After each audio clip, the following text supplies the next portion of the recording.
Today is December the 20th, 2007, and we are interviewing Mr. Luther Parks.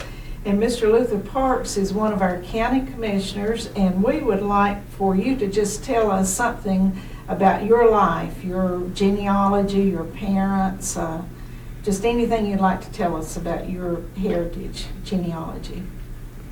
Okay, I must say that my life certainly has been interesting to this point, and many different things I learn new each day. Basically, I was raised in a home, basically being an only child in a sense. I have 20 half brothers and sisters, most of which have passed away, and I learned a great deal from them along with my parents. My parents, of course, very religious and took us to church each Sunday. That was a must. That was never a question. Today in the society which we live, it's a matter of choice. The only choice we had was to make sure that we got up and we went to church with our parents. That's one of the great parts of our genealogy. The other thing that we were taught was to respect others and to always give due respect to older people, and that is one thing we've carried throughout our history. Well, Mr. Parks, when we think about you, we think about many, many things. You were the PTO or PTA or president. You give me the correct terminology. PTO. You were the PTO president at CC Wright, and I know that you commanded a lot of respect. I was in the school at times when you were, and people were just. They just really enjoyed having you to come into the school and be part of the school there. I believe you had a son at CC Wright at the time. That's correct. And also, when I pick up brochures on the United Way, I see Mr. Luther Parks, and you've been so involved. So tell us about some of your civic life, your social life, and some of the things that have made Mr. Luther Parks and made people who want to vote for you, and you've been a county commissioner and are a county commissioner, and just go into some of those types of things for us too. Well, basically, there's a piece of scripture that says, "Do unto others as you would have them to do unto you." I try to treat each person that I meet with dignity and respect, and I expect the same from them. And one of the things that I love to do is to serve others. I get more out of it than they do when I serve others. You look at the needs of Wilkes County, and there's people living in many different situations, and they need help. And my heart is to help them and to be a benefit to them. And I find out that when you help people, anything they can do in return, they will do. I don't look at those as so much great accomplishments, but I feel better for the fact that I've helped somebody else with a better way of life. How did you get involved in politics to run for county commissioner? I still have that question myself. It's something that I never really thought about, had not spent any time in it beforehand. Simply, I was at a meeting one day, and I had somebody mention to me, said, I think you'd make a good county commissioner.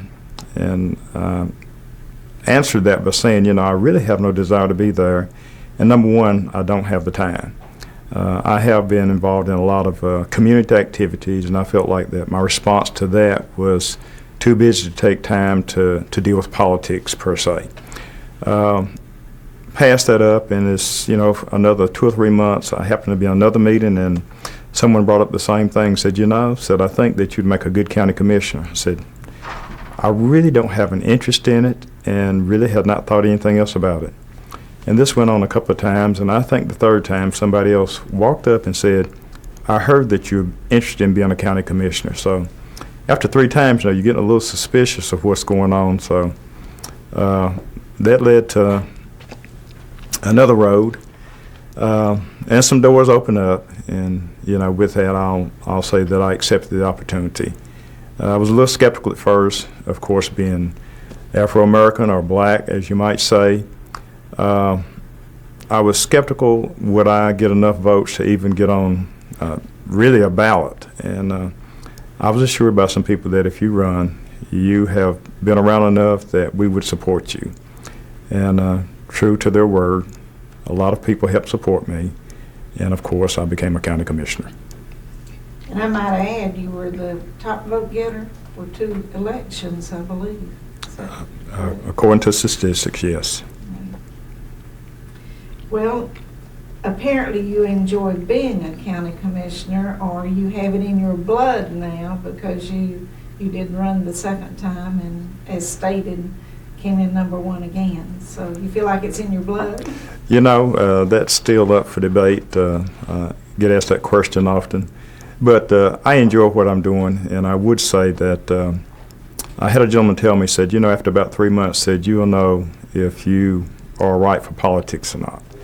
And I'm not so sure that I'm right for politics, but, you know, if you can feel like that you have done justice and done right by your fellow man, and you can go home and sleep at night, you know, then those are things to me that count. I do, again, enjoy helping people, so you're in the position to make decisions that affect people's lives.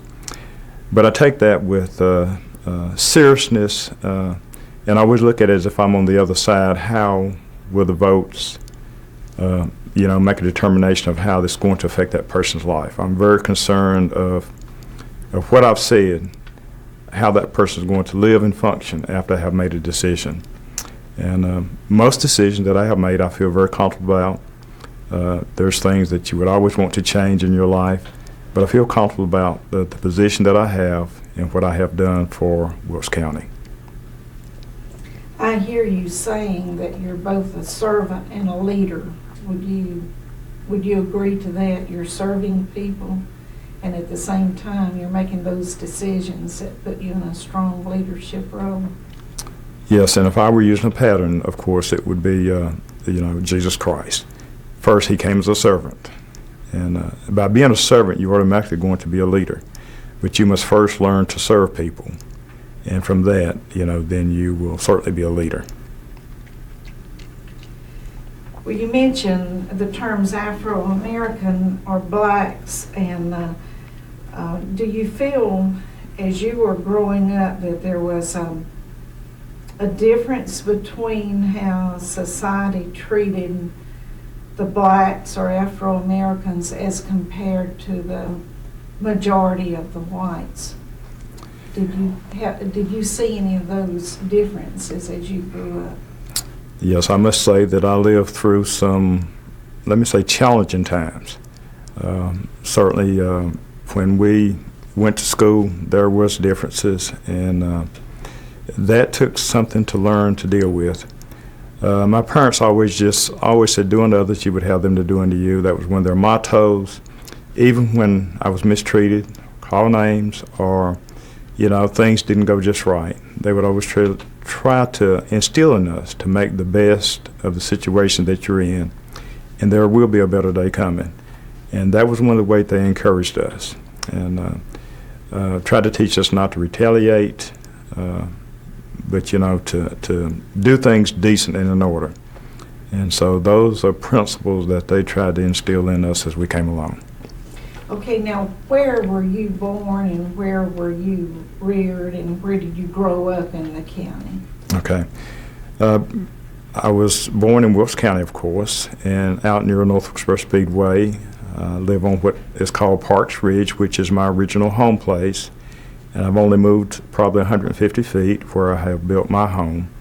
And so I still live in the same area where I was raised. I spent my first 8 years, of course, at Lincoln Heights School. And from there, then, of course, I went to Wilkes Central. That was the last year in '67 that we were, you know, forced at that time to make a decision to go to another school. And Wilkes Central, of course, was the closest one. And that's where I went. Well, speaking of schools, what were some of the differences that you perceived going to Lincoln Heights as opposed to going to Wilkes Central and other schools in the county? At Lincoln Heights, we were more of one of a big family. teachers certainly embraced all of their students, and the challenge of no student left behind.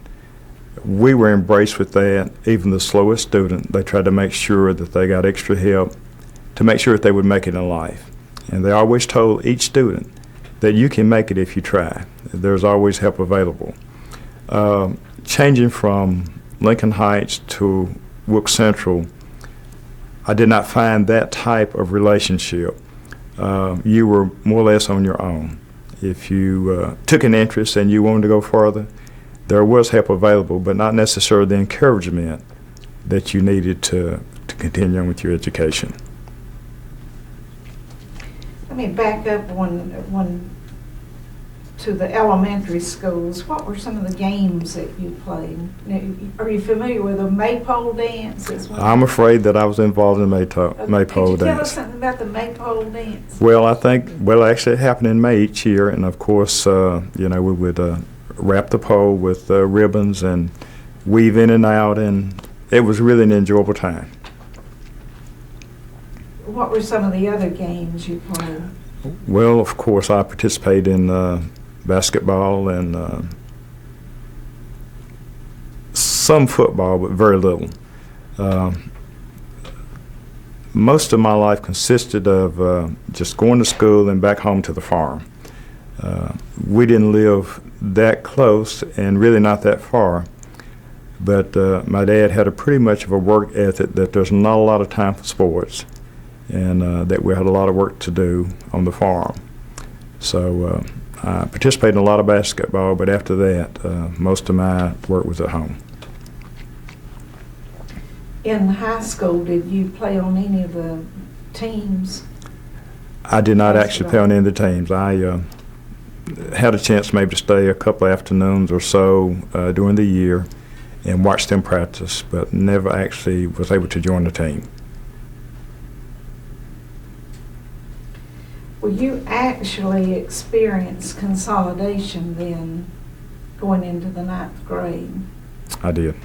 Okay, and you mentioned a few of the differences that you mentioned being called names. Yes. Some of the things that we experienced by going into a different school. Number one, if you're forced to go, there's people there that probably are not looking forward to you coming.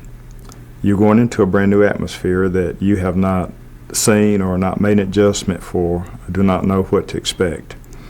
Again, we've left out of a school where we have teachers that have cared for us over the years, made sure that we have made the very best of life that we can. Then to go to a school that kind of says in one way, if you make it, fine. If you don't make it, it's okay. That was challenging. Not only that, I had never been forced to ride a bus and be integrated with other students. So our experiences on riding the bus, and let's just say there are 40 people on a bus, and maybe where you live there's only 3 or 4 blacks. If you end up on a school bus there, you're going to get into a lot of name calling. People will not share seats. I have been on the bus when there was only one student on a seat. They would not share that seat. There's been other times if I sat down on that seat that student would make sure they got up and left and went somewhere else. That's only a gist of it. But those are some of the things that you face when you first start out like that. And your question then is why am I placed in a position like this? And your parents cannot be with you every moment, every day, every hour. So then that's where a lot of the training that they have given you comes into play. How are you going to handle that? Is little Johnny going to come home every day from a fight that he's been into? Did he initiate it? When you take it to the principals back at school, how do they view it? Some things are handled correctly, some are not. And all I must say is it was challenging during those first 2 or 3 years. And it takes a while for each race to find out, that, there are decent people and that there's nothing wrong. And again, all nations are one blood. It takes a while to get to that point. And I think that's something that America is still working on, but certainly improvements are better. Integration probably should have been stronger in the churches before you went to the schools. For out of the homes and the churches, comes the society. That's where it should start.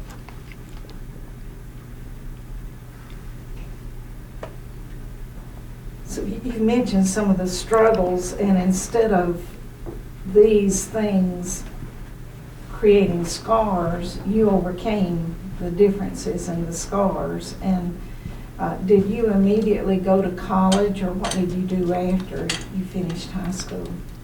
Yeah, immediately when I finished high school, I had a determination to go to college. Now, my parents were very old in years and not able to send me to, a school out of town. So immediately I enrolled in Wilkes Community College and basically, paid my way through Wilkes Community College.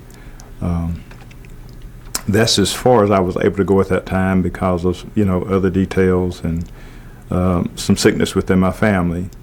And but I've taken several courses since then. I ended up with a degree in applied science, associate degree in applied science, and from then I've just been blessed. I would like to say, certainly that through God's blessings and just opening up doors that normally would not have been open. All credit goes to Him, and that's where I'm at today. Because of Him, not because of any human success that I have. I owe it all to Him. Okay, thinking in terms of your experiences in school and then your children's experiences, could you compare or contrast the differences in time? Yeah. Of course, when I was going to school, and let me back up just a little bit before we actually went to school. When I was 6 or 7 years old, I can certainly remember, some of the stores in town that, restaurants that we were not allowed in certain places in them when we were still served at the back door. So that's not so far out of my range that I don't remember that. Basically, my parents avoided going to those places as much as possible, and just tried to share with us, that we were not welcome there. That was not right, but there was no need in trying to create any other problems. When I look at my children today, it's strange when I tell them there's certain places in town that we were not allowed in. They go in those places and able to do business with, not a thought of that in mind that actually ever happened in history. They realize it and they understand it, but to experience it, they have not. And certainly it's good that we have come a long way and that they don't have to share those things now. Well, do you feel there is job discrimination now based on race? Yes, it is, and it's done in a much different way. I will share with you that even when I finished college here, a gentleman and I that went to school here together, opposite race, were best of friends. We went to the same company, made applications, we had the same grades, and we walked out and we were able to talk about it a week later. And he said, by chance, what were you offered for starting pay? I would just say that he told me that his pay was 10 cents higher than mine. And we finished the same classes, took all the classes together, and that was in the early 70s. And so, yes, it still exists today. It's just done a different way. Do you see racial profiling when it comes to highway patrolmen or policemen or criminal records, that sort of thing? Do you see differences in law enforcement for the different people? I think there has been times that certainly has been done. I think some of that has improved, but I still think that goes on even today as we live.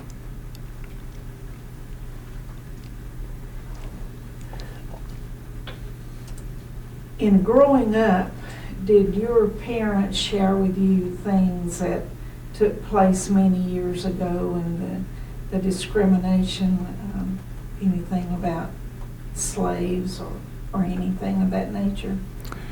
Did they ever say to you, you have a place and you need to stay in your place to survive in this world? Was there ever any of that type of sharing? Yeah, and again, let me share, because my mother was, her father was actually a slave. So that's how far that I can go back. Her father was taken away when he was 8 years old, and was separated for some period of years. I'm not sure where he was at, but when he came back into this town, he came to his mother, and I don't know if he asked her, said, "I'd like to stay here, or I'd like to spend some time with you." And she really didn't have anything. She said, "Well, I'm not able to keep anybody else." His question to her was, "Would you turn your own son away?" And I think at that point she just broke down and said, "There's no way that I would turn him away." But she had not seen him since he was 8 years old. So that, that has always registered in my memory, what it done to separate families. Basically, my parents would share with me, there's some things you probably won't be able to do in life. You have to be careful where you go. You have to be careful what you say, because people are not ready for that and will not accept that. So, yeah, they shared a lot of things from slavery. There's many, many more things, but I think that was one of the more touching stories of just the grandfather coming home and what my mother had said about that.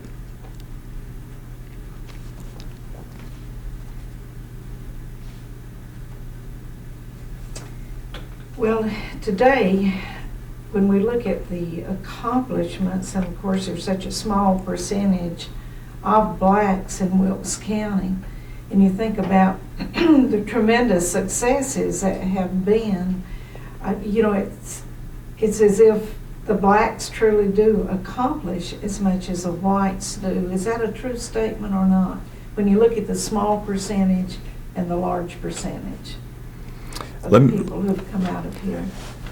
Yeah, some have made great accomplishments, but let me say there's room for many more accomplishments. And I think with time, some things will certainly improve.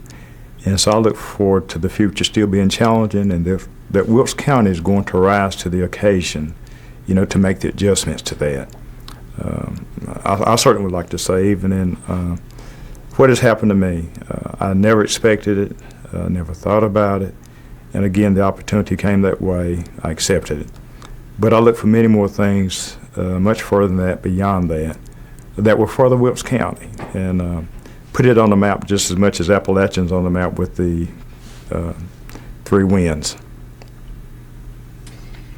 Well, with all you have accomplished, do you feel that the color of skin has kept you from doing something that you would have liked to have done and have not been able to do it?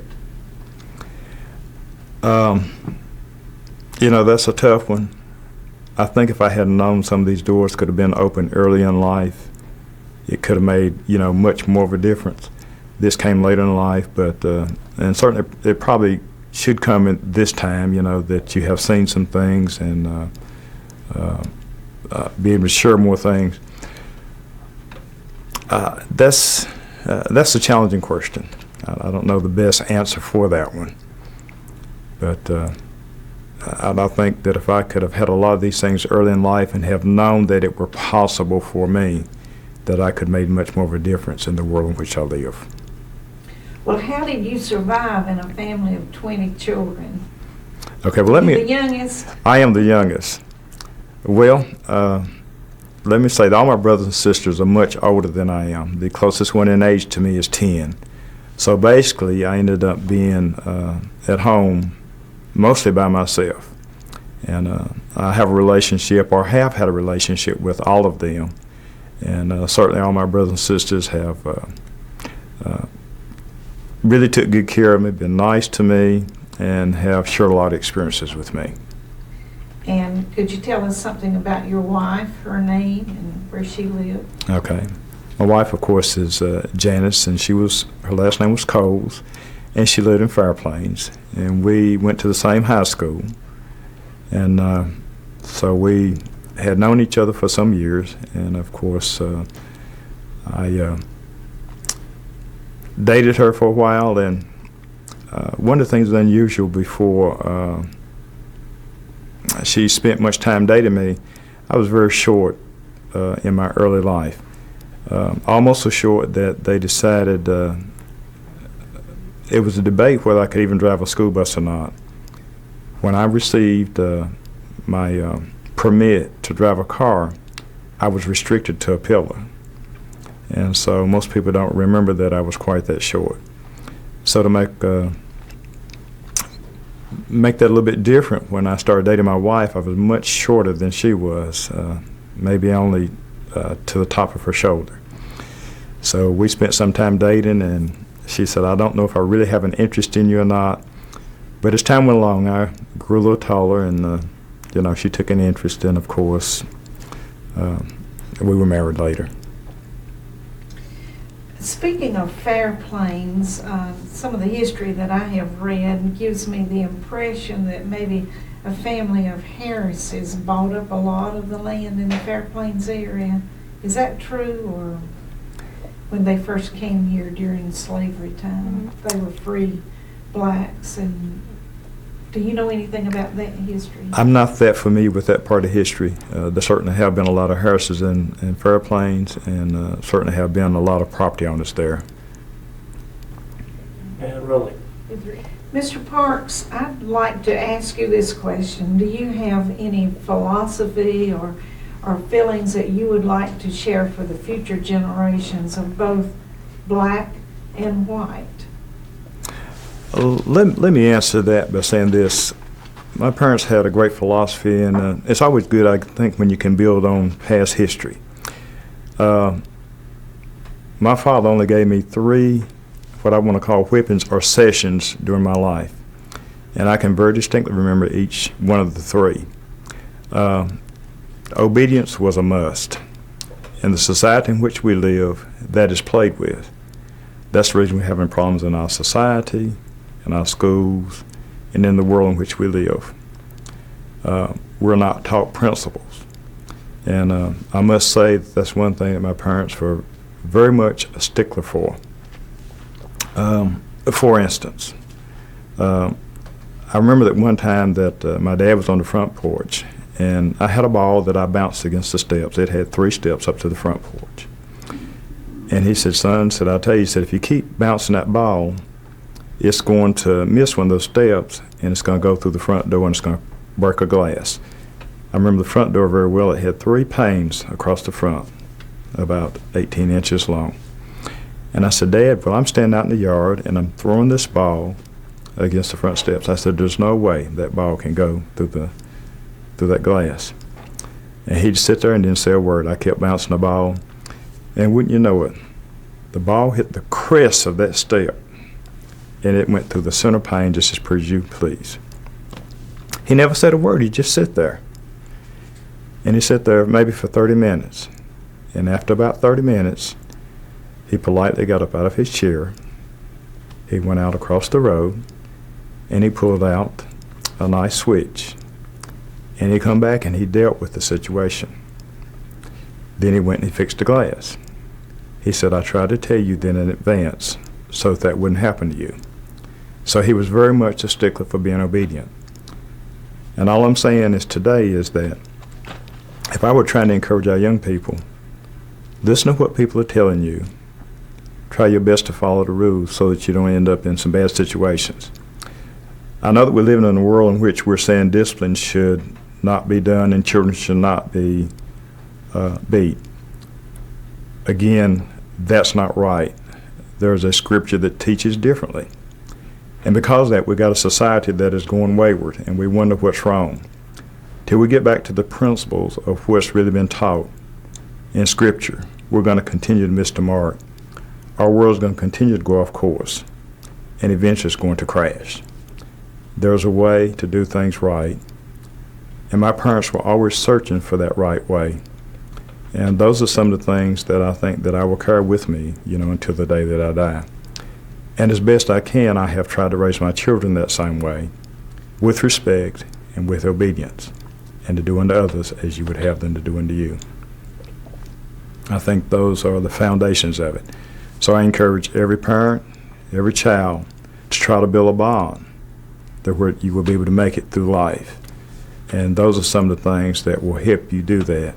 And in that, we will have a better society. We will have a better world. We want better schools. But it must begin with respect for one another.